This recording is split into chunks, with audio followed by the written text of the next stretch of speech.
How do you analyze and evaluate pawn structures? When it comes to chess, understanding how to analyze and evaluate pawn structures is essential for improving your game. So, how do you go about it? Let's break it down step by step. First, start by identifying pawn islands. A pawn island is a group of pawns that are connected horizontally without any gaps. The fewer pawn islands you have, the healthier your pawn structure is likely to be. More pawn islands can indicate weaknesses that your opponent might target. Next, look for weaknesses in the structure. Common issues include isolated pawns, which are pawns that have no friendly pawns on adjacent files. These are often vulnerable to attack. Doubled pawns are another concern. These are two pawns of the same color stacked on the same file, limiting their mobility.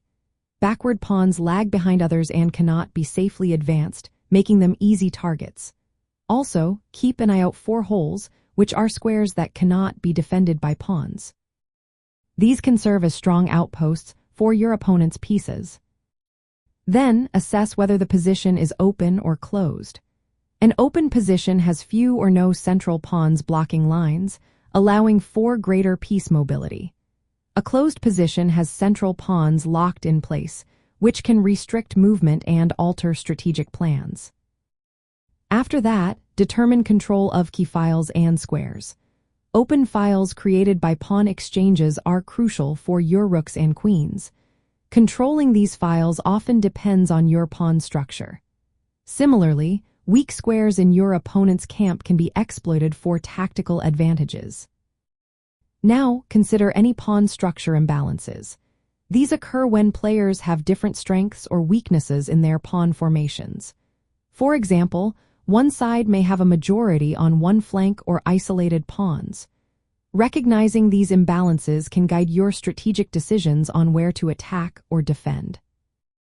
Next, evaluate potential pawn breaks. Identify moves that can challenge your opponent's structure, open lines, or create weaknesses. Timing is key here, as the feasibility of these breaks will depend on the current pawn configuration.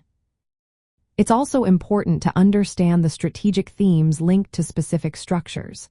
Certain pawn formations, like those from the Ruy Lopez or the Khan, come with typical plans and piece placements.